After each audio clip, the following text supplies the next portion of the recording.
So, instead there is another related concept which is conditional convergence. Okay.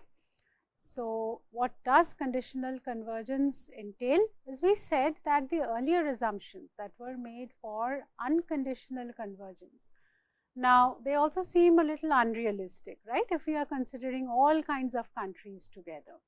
So, here instead this assumption that was made earlier, now a weaker hypothesis is presented, that is countries can differ in terms of S and N. We call what is small s.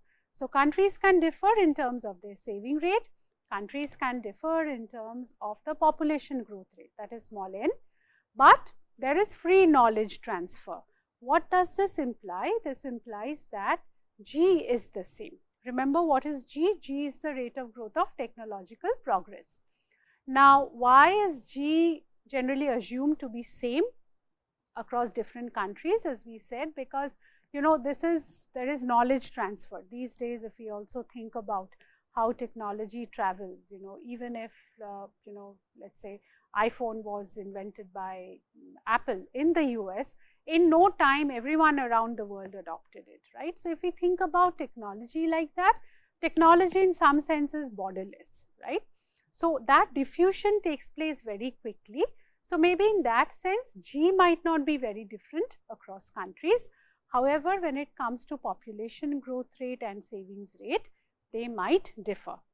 So, if we now make this assumption, instead of making the assumption that N has to be same for all countries, S has to be the same for all countries, and of course, G has to be the same for all countries, instead with this kind of an assumption, the kind of convergence that we get is known as conditional convergence. Okay? And these days when we talk about convergence in the economic context, we mostly talk about conditional convergence, right? So, what is the implication? This is very interesting and this is very important. So, the implication of conditional convergence is that countries then converge to a common growth rate, because recall that at steady state with technological progress, per capita output or GDP grows at the rate G. So, this is about convergence in growth rate. Okay? Although per capita incomes might vary from country to country. Unlike in unconditional convergence, what we had seen was that all countries converge to the same per capita income, which we also, when we look around, we see that is not what is happening. Rather, the conclusion that is drawn from conditional convergence is that countries converge to a common growth rate, which is the small g. Okay? Now, if we are trying to distinguish more between unconditional convergence and conditional convergence, maybe I can give a parallel, not a great one, maybe you can come up with your own parallel.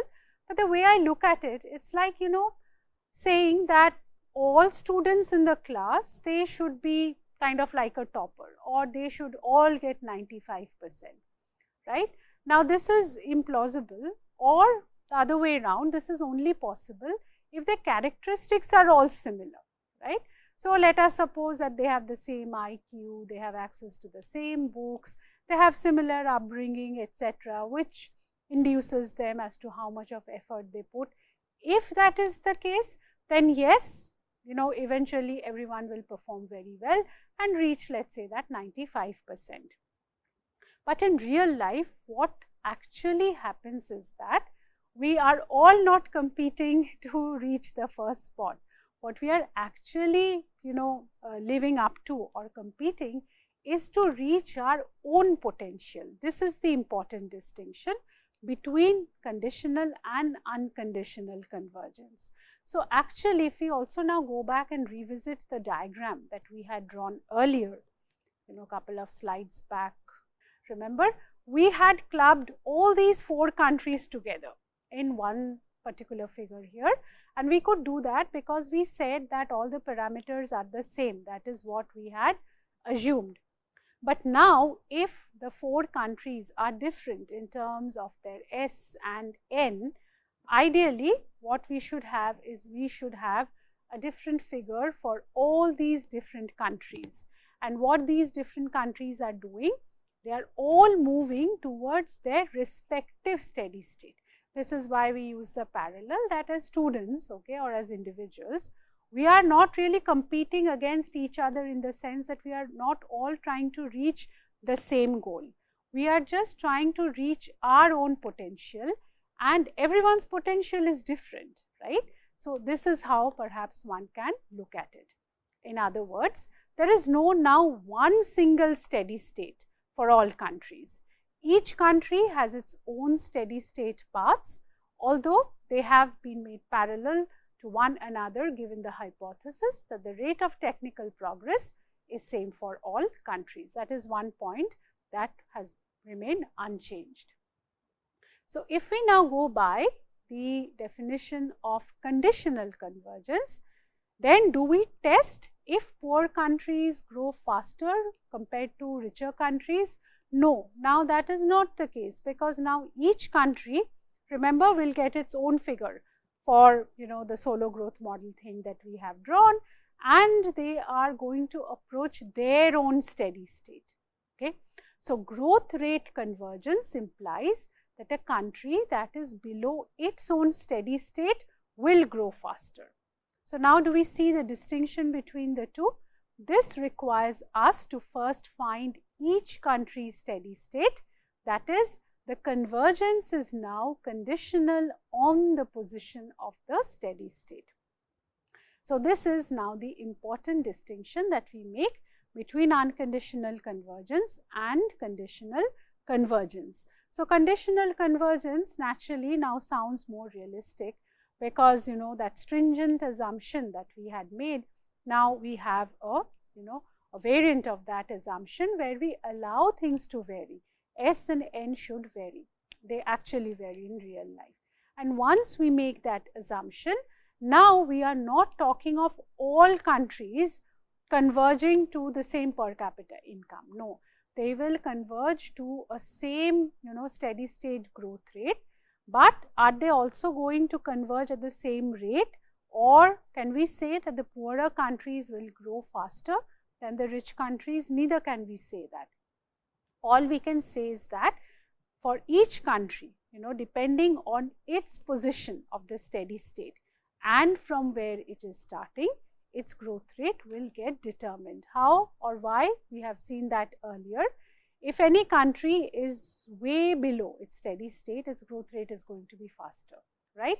And if any country is very close to its steady state, its growth rate will be much slower. So everyone's growth rate is now relative to its own steady state. There is now no one common steady state that they are all going to converge to.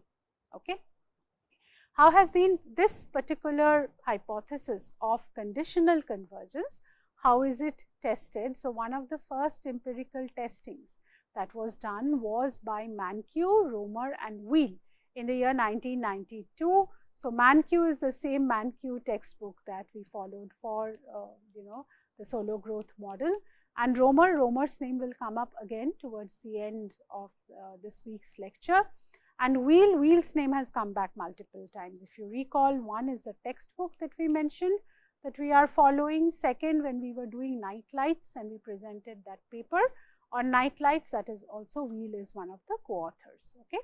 So how did they test for conditional convergence? What were the findings? They found that more than half the variation in per capita GDP in 1985 can be explained by the two variables S and N. So savings rate and the rate of population growth, it does play an important role to explain the variations in per capita GDP. Signs of the coefficients, they are as per the model prediction. Okay, that is also the good thing. What do we mean by that? Remember, what are the model predictions?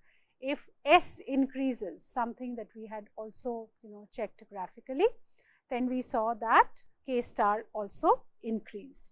If N increased, then K star actually decreased. So with S, the coefficient sign should be positive. That is what they found. With N, the coefficient sign should be negative. That is exactly what they found. However, the coefficient magnitudes, they were not close to 0.5, they found slightly different values. But by and large, if one tests for conditional convergence, there is by and large evidence of conditional convergence. Okay. So, I think that pretty much covers the solo growth model, the augmented solo growth model, what comes out from the solo growth model. And if we are trying to answer questions like catch up effect, is it there, then what would be the right approach to such questions? These are the things that we have covered thus far. Now, the next thing that we cover is something known as growth accounting. I call it a very small and sweet exercise per se, and gives us very useful insights, so as to say. What's the purpose of growth accounting? When is it done, and what kind of evidence do we have? Now, what is growth accounting? In trying to answer this particular question, we should have a background to this, right? And why are we suddenly talking about growth accounting? In some ways, growth accounting is also related to the solo growth model and everything that we have covered thus far, but in a slightly different context. Okay. So, one justification for doing the growth accounting exercise is that it helps us to actually measure technological progress or productivity growth. This is an issue that we have talked about earlier when we were talking about the augmented solo growth model, that how exactly do we kind of capture this technological progress parameter, like in terms of numbers, right? As economists, we love numbers. It's easier also to work with numbers, but how exactly can we capture that, because it is intangible in nature, right? So, growth accounting answers that question. Also, at the same time, why we find growth accounting exercises very useful is that it gives us, one can say, the preliminary steps to analyze the fundamental determinants of economic growth. Okay. So, this is just like the starting point. So, let us say for a country like India, and we will shortly see a comparison being made between India and China, whose growth comparisons are always done. Suppose we would like to know that for India and for China in recent times, what actually has been the source of growth. First, from which sector is it coming from? Second, by now, since we have studied the solo growth model, we would also like to know that how much of this growth is due to growth in technological progress or productivity. How do we then answer questions like this? Okay. So, what growth accounting does, now as the term suggests, it is an accounting exercise. Okay. So, the right hand side and the left hand side, it has to match. We will see how we arrive at that equation and how the number matching is done. But just before we reach there, just to quickly mention what is this growth accounting exercise. By doing growth accounting exercise, we break down economic growth into two major factors. One, what amount of growth has come from technological progress, and what amount of growth has come from factor accumulation. What is factors of production? As we know that L and K, labor, capital, land, these are factors of production. So, essentially growth can occur because of growth in productivity, okay, or because of growth in these factors of production, because population has grown, because physical capital has grown, etc. And in most cases, growth is a combination of both these factors. So, now can we segregate these two factors? Can we say that more of growth has come from maybe either factors accumulation, or has it come from productivity? So, to answer those kind of questions, we use the growth accounting methodology.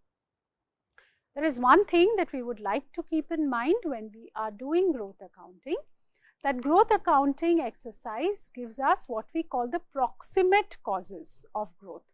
It cannot give us a very detailed answer. So, for instance, if we are looking at the Indian growth story currently, okay, and if we are doing a growth accounting exercise, what this will tell us is, okay, most of the growth is coming from the services sector, and the services sector is very productive. But now let us suppose if we would like to go one step further, and we would like to ask ourselves the question that, okay, but what exactly in the services sector has led to this productivity growth? Is it because of the reforms of 1991? Is it because of maybe more MNCs being present? Is it because of some other factor? That because, okay, or deeper factors, in other words, that cannot be uncovered from this kind of an exercise. All it will tell us is, that is why these are known as proximate causes. They will just tell us that, where we should be looking, but anything beyond that cannot be answered by a growth accounting exercise. So typically the way we look at it is, it's a very good starting point, okay. It gives us a very good picture of where is it that we should be looking at if we are talking about growth, but anything deeper than that, the exact causes, okay, or the drivers, or what has propelled growth, no, that cannot be answered by this particular exercise, okay. So there are a few steps that we follow in order to arrive at that equation, and very simple 4-step methodology that we apply here. The starting point is the neoclassical production function, something that we had seen in the Solow growth model.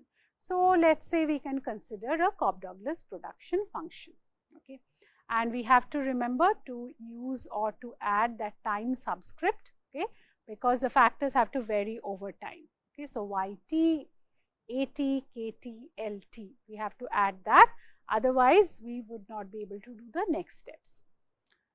And also we consider the time series. We had talked about this earlier, I think in one of the earlier lectures, where we were talking about different kinds of data.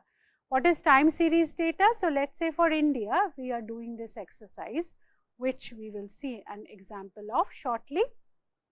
So we will look at the output data for India over a period of say 70 years now, the capital accumulation data of India over the period of same 70 years, labor data, etc., etc. So this requires time series data, and this is done for each country individually, okay. Now once we have, let's say, the neoclassical production function, we then take log on both sides. After taking log on both sides, what we do is we differentiate it with respect to time, okay. This is how it looks like. Again, a very generalized production function is there, right. So what has been done, log has been taken and it has been differentiated with respect to time. And what do we finally, get from here? This is the interesting part of it. In fact, I would also like to take some time to explain what is it that we get here. So this term is growth in output, okay. This term that we have is growth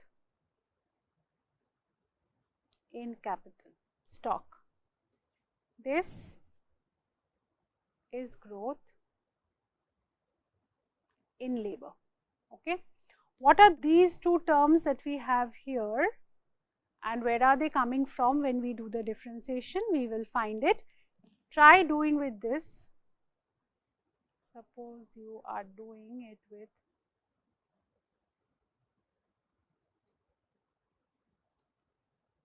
this Cobb-Douglas production function. Try and do it, okay. So this will turn out to be alpha, and this is 1 minus alpha, okay, right. And so what is G, right? This G is, this is growth in technology or productivity.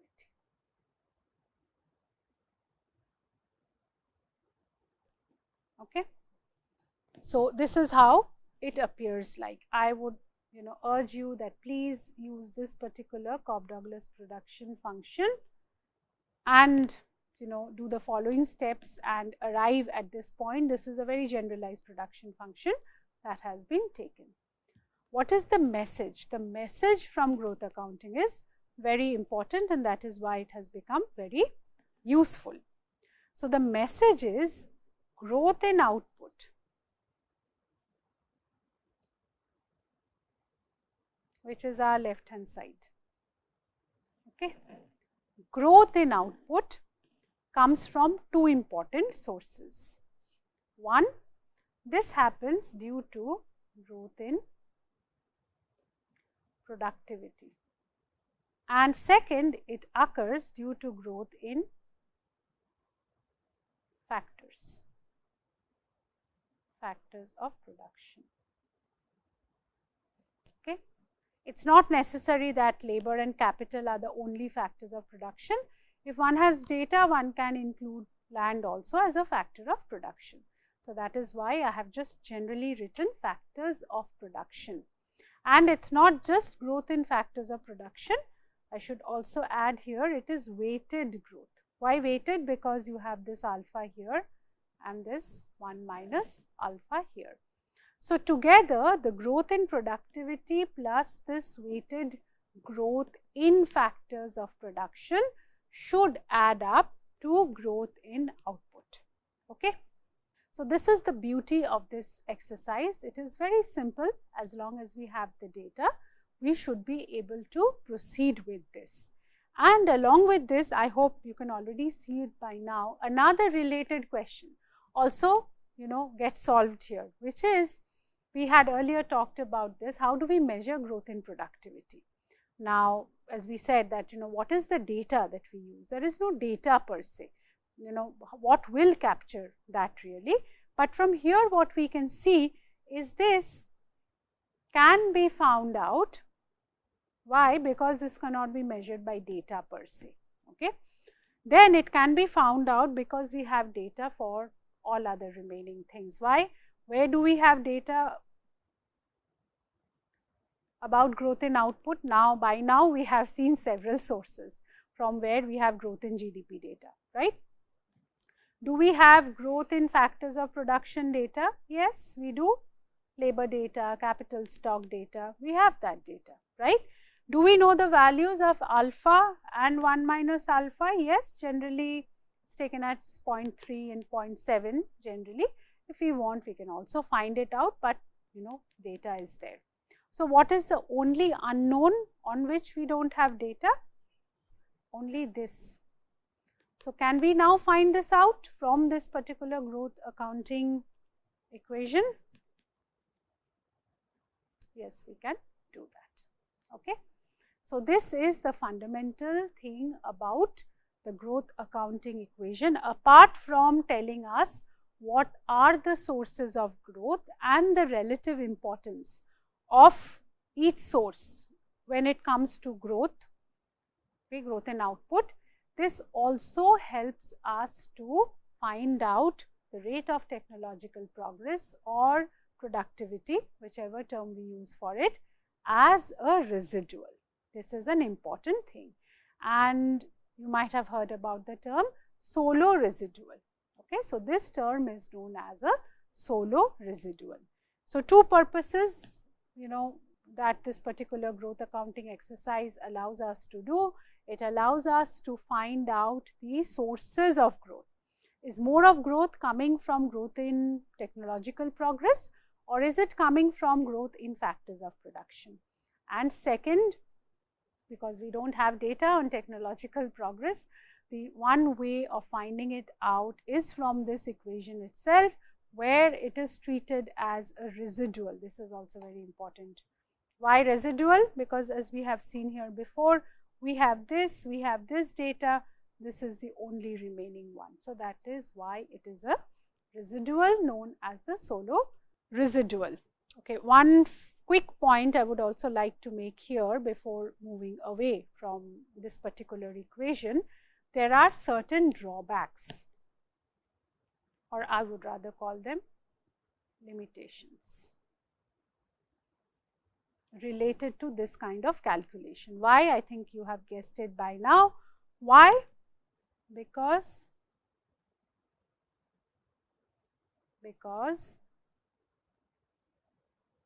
it is a residual.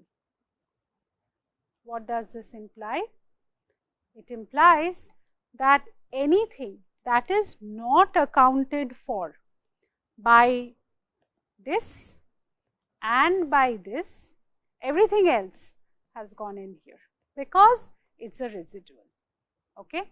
So, maybe let us say if we could include land here, then the residual would have been lesser, right, because we have included land also as a factor of production. Whereas, if we do not have land and if we just go ahead with this particular production function that we have, then the amount of residual will be more. So, that is why we have to be careful about the conclusions that we draw from the solo residual, and this is subject to a lot of debate per se, whether this should be considered as a measure for technological progress, growth in technological progress or productivity, because it is a residual. So, the point being, whatever has not been accounted for by the factors of production and by growth in output, everything else has been pushed in there. Okay. So, how do we know that how much of the residual is maybe energy or oil is a factor that is now embedded there, land is a factor that is now embedded there, everything now becomes a measure for productivity. So, this is a caveat. I think it is important here. I do not have a separate slide for this, but we should be little careful when we do the growth accounting exercise. We should be aware of this particular caveat and not get very overwhelmed by necessarily big numbers on productivity. These tables are from Barrow. Barrow has a very nice textbook, and these are some of the examples that I am showing from there. For instance, for the different OECD countries that we can see here, for the different time periods, the TFP growth rate. Okay, what is the TFP growth rate? I have not used this term before. This term A has many terms actually. Sometimes it is known as TFP, total factor productivity. Sometimes it is called as a technology factor. Sometimes this is also known as efficiency. So, different people use different terms, and as macroeconomists we generally use the term total factor productivity or TFP. So, this TFP growth rate is nothing but this is that G that we had seen in the solo growth model earlier. So, what do we see here for all these different OECD countries? I would urge you, please pause here for a couple of minutes and then try and see that how these numbers compare in two senses. One, pick one country and see whether this has changed over time. Okay, here.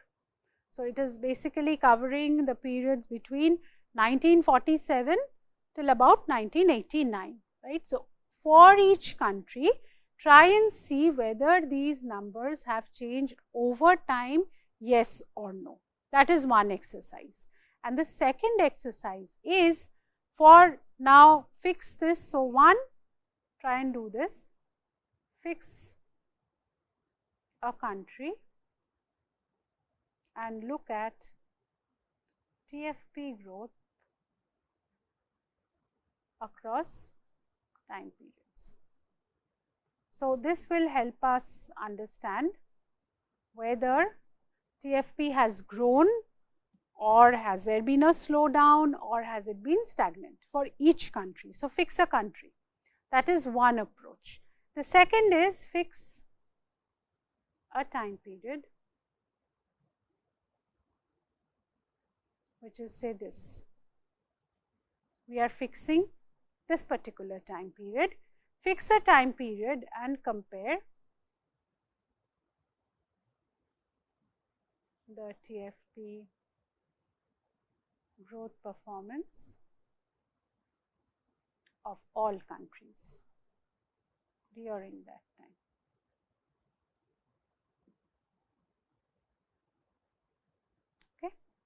So, two ways in which we can do the same exercise and to understand these numbers, or rather to infer from these numbers. As I said, just pause here for a while, do both the exercises. I think a lot of answers will actually come out from